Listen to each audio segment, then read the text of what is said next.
I wasn't snooping. Let me make that clear before anyone starts throwing stones. She forgot to log out. That's it. That's the whole reason I know. The browser was still open when I went to print my work schedule. 2 tabs. One was a shoe sale. The other? Her email. The subject line read, "Last night was, wow. When can I see you again?" I sat there. Just sat. My fingers hovering above the trackpad. Not clicking. Not breathing. Not thinking. Just sitting in the stale air of a 27-year marriage. And realizing I was the only one still living in it. I didn't open the email. Not that night. I shut the laptop. Put it on the charger. Took 2 aspirin for a headache I didn't have. And went to bed beside her. Her back to me. Her phone face down. Of course it was. At 2:13 a.m., I woke up and stared at the ceiling fan. It spun like it always did. Slow, methodical, loud enough to remind me I hadn't oiled it. But that night, it sounded like laughter. Not hers. His. Because the next morning I opened the email. Of course I did. I'm not a saint. I'm not even brave. I'm Edgar. 59. Warehouse supervisor. Sweats too much. Talks too little. The kind of guy waiters forget about. The kind of guy who gets replaced silently. The email wasn't long. Just 6 sentences. But it stabbed deeper than anything I've ever felt. There was a name. Not one I recognized. Braden. Braden? Really? That's when I knew I wasn't just being cheated on. I was being mocked.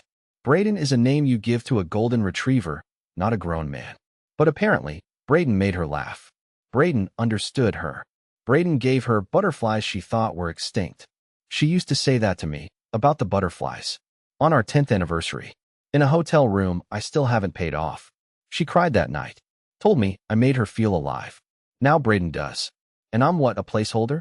A roommate with life insurance? I didn't say a word. Not then. I spent 4 months pretending I hadn't read it. For months of making coffee I knew she wouldn't drink. For months of folding her socks knowing whose bed she'd been in. But the worst part wasn't the betrayal. It was the ease. She didn't hide it well. Not because she was careless. Because she never expected me to look. Because I'm Edgar. And I'm predictable. And she thought I'd never grow a spine. Well, I grew something. And one night, 3 weeks ago, I asked her one question at the dinner table. Calmly. Softly. Without blinking. Her fork froze. Her eyes searched mine. And in that single moment, everything fell apart. But I'll tell you what I asked. She had just taken a bite of lasagna when I asked it. Store-bought, microwaved, dry around the edges. The kind she always complains about but never refuses. I remember the exact moment because she dropped her fork. It hit the plate with that cheap metallic clang that reminded me we still hadn't replaced our wedding silverware. I looked straight at her and said, "Does he know you still wear your ring when you're with him?" Silence. Thick. Brutal. She blinked like I had slapped her. That's how I knew. I mean, I already knew, but that's how I knew. No denial. No confusion. Just that split-second pause, that brief flicker in her eyes where her brain searched for an escape route that didn't exist. Her mouth opened. No sound. She closed it. Swallowed the bite like it burned. Then, finally, she spoke. "What are you talking about, Edgar?" She called me Edgar. Not Eddie, like she used to when she wanted something. Not love. Not even hey. Full name. Like I was her dentist or her manager at work. That was the moment I realized I was no longer her partner. I was a problem to solve. I didn't raise my voice. I didn't throw the plate or storm out. That would have made her feel too important. Instead, I pulled out my phone and laid it on the table, screen up, unlocked, showing the email she never deleted. The one from Braden. The one with the phrase burned into my memory. "You make me forget I'm doing something wrong." I watched her face go through every stage of collapse. Her eyebrows lifted, shock. Her lips parted, panic. She reached for the phone, then pulled her hand back like it might bite her. "You went through my email?" That's what she chose to focus on. Not the betrayal. Not the double life. Not the fact that I'd spent 4 months pretending I didn't know she had emotionally, and likely physically, left this marriage. No, it was privacy. That was the sin. I didn't answer. Just stared at her while she shifted in her chair like a schoolgirl called to the front of the class without studying. She looked smaller than I remembered. Not physically, just diminished. Like some illusion had worn off. And I was seeing the real Eloise for the first time in years. A woman who could lie with a straight face, kiss with a guilty mouth, and pretend a ring meant loyalty. "I can explain," she finally muttered. "No." I said, standing up. You can't. But you're going to try anyway. That's what you do. She started crying then. Soft at first. Quiet. Fragile. The kind of tears that used to break me. Not this time. This time, they looked like strategy. And the whole time, I kept thinking, how long has she practiced this? How many versions of this conversation has she rehearsed, just in case? That night, I slept in the basement. Not because I had to. Not because I was angry. But because I needed to remember what it felt like to be alone before I made it permanent. What she said the next morning was somehow worse than everything I had read. And that, I'll get into in part 3. Trust me, you're not ready for what came next. She didn't speak to me for the rest of the night after I dropped the truth on the table like a hammer. I could hear her upstairs, pacing lightly, the way she always did when something was on her mind. I guess this time it wasn't taxes or the leaky sink or whether we'd put the cat down too soon. This time it was the consequences knocking on her door. I stayed in the basement, not because I was banished, but because I needed distance, not physical, but spiritual. The old recliner down there squeaked every time I shifted. The air smelled faintly of paint thinner, and the overhead bulb flickered with the dignity of a dying star. But it was honest. And lately, that was more than I could say about my own wife. When I came upstairs in the morning, she was already at the table, her hands wrapped around a mug she wasn't drinking from. She'd put on makeup, not her usual quick powder and mascara, but the kind of effort she saved for family reunions or funerals. Her face was calm, sculpted, unreadable. That terrified me more than if she'd screamed. She looked up, made direct eye contact, and said, "It's not what you think." And that, right there, is when I felt the last piece of me snap. Not because of the words, but because of how tired they were. It's not what you think. The oldest, dustiest line in the infidelity playbook. She could have at least respected me enough to invent a new lie. I didn't sit down. I just leaned against the counter and stared at her like I was trying to remember if she was ever real. She looked like Eloise. Sounded like Eloise. But something was gone. The soul behind the eyes, maybe. Or maybe it had been gone for years, and I just hadn't noticed. Then explain it, I said quietly. She took a deep breath, like she was diving underwater. It started after Dad died, she began. I didn't know how to talk to you anymore. You were robotic, empty. You just shut down. My hands clenched the edge of the counter. So you replaced me with a man named Braden? She flinched, and I'll admit, that gave me some small, pathetic satisfaction. She shook her head quickly, desperate now. It wasn't like that. He listened. He asked questions. He reminded me that I still mattered. There it was. The justification. The unspoken sentence. You stopped making me feel special, so I found someone who did. I nodded slowly, not in agreement, but in awe. How easily she rebranded betrayal into self-care. And how many times did he remind you that you mattered? I asked. Once a week? Twice? Every time you left here pretending to be at a book club? Her voice cracked for the first time. I didn't mean for it to happen. I felt invisible. And then suddenly, someone saw me again. You were never invisible, I said. You were just bored. And I was convenient. She started crying. And this time it felt real. Messy. Raw. No longer a tactic, but an unraveling. I didn't want to lose us, Edgar, she sobbed. I just wanted to feel alive again. I almost laughed. Not because it was funny, but because of the absurdity. Alive again. What about me? What about the man you hollowed out so you could feel 25 again? I didn't yell. I didn't throw anything. I just said one thing I had been holding for years. You should have asked me to fight for you instead of letting someone else win by default. She stopped crying then. She just looked at me, stunned, maybe, or ashamed. I couldn't tell. I walked out before she could answer. And that's when I made a decision. If I was going to survive this, I had to stop being Edgar the reliable, Edgar the doormat, Edgar the placeholder. I had to become something she didn't expect. I didn't go to work that day. I called in and said I had a migraine, which was only half a lie.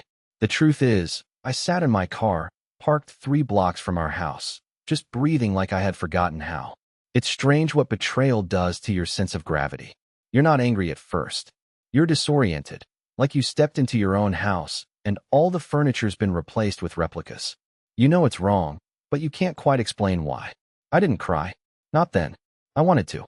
I even waited for it, like it would come if I just sat still long enough. But nothing happened. Just a weird buzzing in my ears and the hollow taste of regret on my tongue. I wasn't mourning the affair. I was mourning the years I spent shrinking myself to keep her happy. And for what? So she could tell a stranger that he made her feel visible? When I came home, she was gone. No note. No text. Just her absence sitting in the living room like a ghost. I stood in the doorway for a full minute, half hoping she'd pop out from the hallway and say it was all some messed up experiment. But no, just silence and the faint scent of her perfume, still clinging to the cushions like it didn't get the memo. That night I couldn't sleep, so I did something stupid. I opened our old photo albums. Physical ones, the kind no one makes anymore. I flipped through wedding pictures, baby birthdays, vacations where we were smiling in ways I couldn't fake if I tried. I wasn't looking for answers. I was looking for proof that what we had was real, that I hadn't hallucinated the whole marriage. And then something hit me, hard. Every single photo had me smiling at her, and her smiling at the camera. That's when it clicked. I had been watching her for 27 years, loving her with everything I had, and she had been performing for an invisible audience. Maybe it wasn't always that way, but somewhere along the road, I became the background noise in her main act. That was the moment I stopped being sad. I opened my laptop, logged into our joint banking account, and stared at the screen for a long time. I wasn't planning anything dramatic, no freezing assets or changing passwords, not yet. But I noticed something. A few quiet little withdrawals over the last 6 months. Always under $200. Always at odd times. Late-night transactions, ATM pulls in neighborhoods she never drove through. So I dug. I matched dates with her phone records, old receipts, calendar notes. And slowly, I built a map. A picture of her double life. Restaurants she never mentioned. Hotel stays she said were work conferences. Even a Venmo payment labeled dog walker that went to someone named B. I was no longer a husband. I was a silent witness gathering evidence for a trial that would never happen in court, just in the soul. The next day, I walked into the leasing office of our apartment building and asked a question I already knew the answer to. Is my name still on file as primary resident? The woman behind the desk typed for a moment and then smiled. No, actually. It looks like Eloise had it changed a few months ago. You're listed as secondary now. I don't remember what my face did. Probably nothing. But inside, everything shattered. She had already started planning her exit. Quietly. Systematically. She removed me from the lease. Just like that. Like I was an old roommate she didn't want to renew with. I walked out of the leasing office and into the parking lot with a clarity I hadn't felt in years. She didn't just cheat on me with another man. She erased me from her life in layers. Slowly. Like boiling a frog. And I had just sat there, smiling at the camera. But not anymore. Because if she could make moves behind my back, then so could I. I didn't tell anyone. Not my sister, not my coworker Larry who overshares about his divorce in the break room. Not even our grown kids, especially not them. That was the hard part, actually. The pretending. Every time our daughter Megan called to tell us about her engagement, I had to force my voice into something normal. Every time our son Max texted about job interviews and asked for Mom's good luck energy, I had to stop myself from replying. She used it all up on someone named Braden. But that's the thing about betrayal. It doesn't announce itself with fireworks. It's a quiet war. And I decided if she could fight quietly, so could I. I started small. I went to the bank and opened a separate account. Nothing dramatic. Just $50 at first, enough to start a trail she wouldn't trace. I told the teller it was for saving up for a motorcycle. And we both laughed because I look like the kind of guy who gets winded walking up 2 flights of stairs. But the teller didn't know what I knew, that I was no longer building a future with my wife, but building one away from her. Back home, I cleaned. I know that sounds dumb, but it wasn't about the mess. It was about territory. I started sorting things that were hers and mine, like we were already divorced. I boxed up old college sweatshirts I hadn't worn in years and made sure she saw them sitting by the door. I organized drawers. I threw away takeout menus for restaurants she and Braden had apparently been to. She didn't say anything, but I watched her eyes as she walked past the garbage. She knew. Then came the password changes. Email, cloud storage, my Amazon account, even the Netflix profile. Mine used to be called Dad. I renamed it to Edgar. Small things, yes, but in a long marriage built on habits, small things are earthquakes. She started to notice. Her tone shifted. Not remorseful. That would have required guilt, but cautious. Like she couldn't tell what I knew and what I didn't, and that uncertainty was starting to eat at her. One night she asked if I was okay. I smiled and said, "Never better." She stared at me like she was waiting for the punchline. But there wasn't one. I meant it. For the first time in years, I felt awake. The breaking point came 2 weeks later, when she mentioned, casually, over cereal, that she might take a solo trip to New Mexico to clear her head. That's when I knew she was testing the waters, seeing how far she could push the narrative that she was the one trying to heal, that she was the one making brave, self-loving choices, that maybe, just maybe, I'd buy into the idea that I was the problem. So I said, "That sounds like a great idea. Let me know if you want help booking it." That stunned her. She didn't expect compliance. She expected friction, one last dramatic fight to prove to herself I was still the villain in her story. But I gave her nothing, just encouragement. What she didn't know was that while she was preparing to leave temporarily, I was preparing to make it permanent. I had already contacted a lawyer. Not one of those TV ad lawyers with bad suits and rhyming slogans. No, this guy was quiet, polite, almost disappointingly normal, but he listened, really listened. I brought in everything, printed emails, bank statements, even the lease documents showing how she removed me. He didn't react much, just nodded and said, "You've got more leverage than you think." That sentence echoed in my head for days. For so long, I thought I was the forgotten one, the man left behind while she chased youth and butterflies. But I was starting to see the truth. Eloise had built her fantasy on the assumption that I'd always be passive, always be available. The man in the corner of the photograph, never moving, never changing. So I changed. She wasn't ready for that. And when her trip finally came, when she zipped up her suitcase and kissed me on the cheek like I was some elderly neighbor watering her plants, I smiled and waved from the door. She didn't ask what I'd be doing while she was gone. And she really should have. Because while she was flying west to play Soul Searcher, I was already laying the final groundwork for something she couldn't undo. The morning she left, she didn't hug me. That was her final mistake. She gave me that weird half-smile people give the mailman, tossed her bag in the back of a friend's car, not Braden's, some other woman from her yoga class, one I pretended not to know she privately called a backup alibi in her texts, and disappeared down the street like she'd just finished a dentist appointment. There was no drama, no tears, no apology. Just gone, clean and silent. And it hit me right then, she wasn't coming back. Not in any real way. Maybe physically, sure. But emotionally, mentally, she left months ago. This trip was just the final coat of paint over the exit door. The quiet in the house was suffocating. Not because I missed her. That part had already been hollowed out. But because for the first time, the house felt like mine. Not ours. Mine. Every corner held some relic of the life we built, but it all looked different now. The wine rack she never let me touch. The framed quotes about marriage and laughter that made me feel like a fool. The throw pillows arranged just so, because presentation matters, Edgar. But what about presence? What about loyalty? What about me? I walked into the bedroom and opened the drawer I knew she thought I hadn't noticed. Inside were 2 envelopes, one labeled retirement plans, the other simply marked later. Both empty, both symbolic. That's what I was to her now, something she'd deal with later. But I wasn't waiting anymore. By noon, I'd changed every password. Not out of pettiness, but self-preservation. I wasn't going to wake up one day to find out she'd drained our savings while pretending to find herself on some spiritual hike in Santa Fe. I opened the safe we installed in the back of the closet and removed my birth certificate, passport, marriage certificate. Then I drove to a small storage unit I'd been quietly renting for the past month, and I locked them away. Along with something else, a USB drive containing everything I had collected.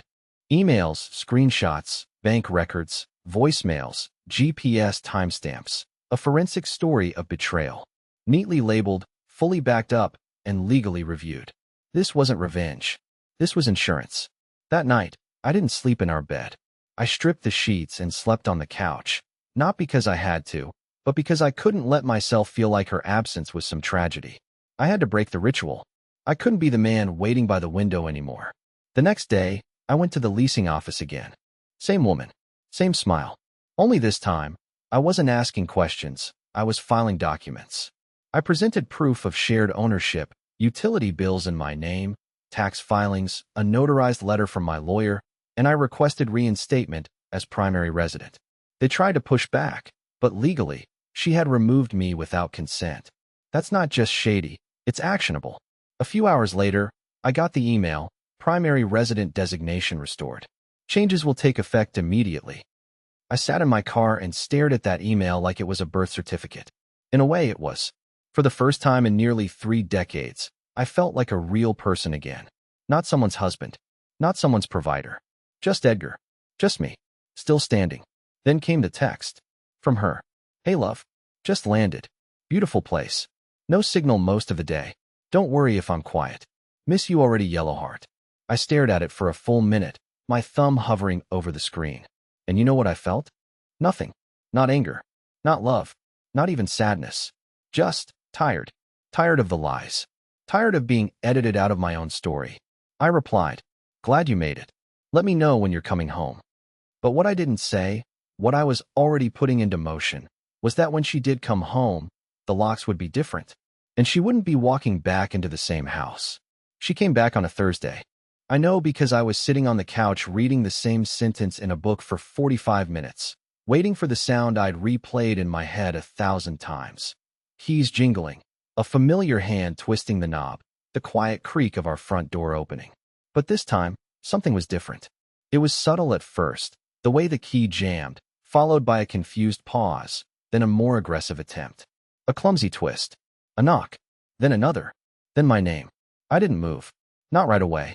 I wanted her to feel it, the unfamiliarity, the delay, the moment of not belonging. For years, I was the one standing metaphorically outside, trying to make sense of a life that kept moving without me. Now, for the first time, she was the one locked out. I finally stood, walked to the door, and opened it just enough for her to see my face, but not enough for her to cross the threshold. She looked disheveled, tired, and, most interesting of all, nervous. Her suitcase was behind her on the porch, and she had a paper bag of organic snacks under one arm. Always with the optics. She blinked at me. Why won't my key work? I changed the locks, I said, calm as still water. Her lips parted, but no words came. She wasn't prepared for this version of me. She had rehearsed a different scene, one where I'd be angry, confused, maybe even weepy. One where she could control the narrative. But I had burned the script and rewritten the part. I don't understand, she said, a brittle laugh slipping out as if this were all a joke that just needed context. You took me off the lease. I replied, still holding the door barely open. Now you're not on it at all. Her face changed. Her eyebrows twitched, not in sorrow, but in calculation. That subtle shift from hurt to strategy. Edgar, we need to talk. I came back so we could. No, I interrupted. You came back because you thought I'd still be here waiting. But I'm not. There was a long silence, and I swear even the wind paused to listen. She stepped back slightly, confused by the absence of warmth. She looked around like the neighborhood might give her backup, but this wasn't her stage anymore. I made a mistake, she finally said, the words heavy, shaped for sympathy. You made many mistakes, I said. But the biggest was underestimating how far someone can stretch before they break. I opened the door wider, not to let her in, but to hand her a manila envelope. Inside were copies of every document she never thought I'd collect, financial statements, evidence of the lease change, receipts, emails, proof, all of it signed and time-stamped. She took it with trembling hands, glancing down at the first page like it might be blank. What is this? She whispered. Freedom, I said. Yours if you want it. But not here. Not with me. She didn't cry. Not yet. I think part of her still believed this was temporary. That I was bluffing. That this was just me trying to win her back in some backward way. But I wasn't. I didn't want her back. Not anymore. I just wanted peace. And the only way to get that was to remove the piece that never fit. She stood there for a while, like she was waiting for the part where I'd crack. The part where I'd sigh and say, come in, let's talk, let's fix this. But that part of me was dead. She buried it the day she left the front door with her ring on, but her love elsewhere. Finally, she turned, picked up her bag, walked down the steps. She didn't look back, and I didn't expect her to. I closed the door, slowly, softly, and leaned my head against it. And for the first time in years, I didn't feel abandoned. I felt whole. But that wasn't the end. Because 2 days later, she came back. And she brought someone with her. 2 days later, She came back. I heard the car doors before I saw anything. I was in the kitchen brewing tea, the kind she used to call sad grandpa juice. The window above the sink gave me a perfect view of the driveway. She wasn't alone. Braden stepped out first, younger than I expected. Thin, long-haired, sunglasses on even though the sky was overcast. He looked like someone who'd get lost in a hardware store and ask if nails were a metaphor. She followed him out of the car, slower this time. No paper bag, no suitcase, just her and that same nervous energy, but this time it felt different, heavier. She didn't knock right away, just stood there, frozen, like the last time had left a bruise on her confidence. I let them knock twice before opening the door. Braden spoke first. We just wanted to talk. I looked at him, not angrily, just honestly, and said, we don't have anything to talk about. Eloise's eyes were glistening, but she wasn't crying. Not yet. Edgar, she said softly. I didn't bring him here to fight. I needed you to see what this actually is. I didn't leave you for a fling. I left because I thought I was dying in silence. I nodded. I know. And I did. I finally did. I wasn't angry anymore. Somewhere between the heartbreak and the documents and the quiet hours spent folding pieces of my old life into boxes, I'd stopped seeing her as the villain and started seeing her for what she was, lost. She had been chasing something. Maybe youth, maybe passion, maybe even the version of herself she left behind after 2 kids and a mortgage. But she didn't know how to ask for help without burning the house down. You don't need to explain it to me, I said. You already did, in your choices. Braden shifted awkwardly. Look, man, I'm not here to cause trouble. I held up my hand. It's okay. I don't hate you. I really don't. If you're what she needed, then I hope you give her the version of herself she couldn't find with me. That stopped them both. Eloise opened her mouth, then closed it again. The tears came now, quick and hot, but they weren't guilt tears anymore. They were real. She wasn't crying because she wanted me back. She was crying because I didn't. I just wanted you to know I never meant to hurt you, she whispered. I know, I said, and I forgive you. But forgiveness doesn't mean return. We're not circling back. We're ending here, kindly, finally. She stepped forward like she might hug me, then thought better of it. Good. I wasn't ready for that. Maybe I never would be. They left a few minutes later, and this time, they didn't linger. No looks back. No final glances. Just gone. I stood in the hallway for a while after that, letting the silence settle around me like new paint. And then I laughed. Not a bitter laugh. Not sad. Just free. That night, I made dinner for one. I watched a movie I loved and she hated. I slept in the middle of the bed. I woke up the next morning to light coming through the windows and realized something strange. It was the first time in years that I hadn't woken up dreading the day. Over the following weeks, I planted a garden in the back. Tomatoes, peppers, basil, things she always said were too messy to bother with. But they weren't messy. They were mine. The dirt under my nails felt like purpose. I joined a weekend chess club. Started talking to people I'd been brushing past for years. There was even a woman at the farmer's market who asked if I was single. I didn't say yes. I didn't say no either. I just smiled. I still keep the manila envelope. Not out of spite, but as a reminder of what I survived. This isn't a story about revenge.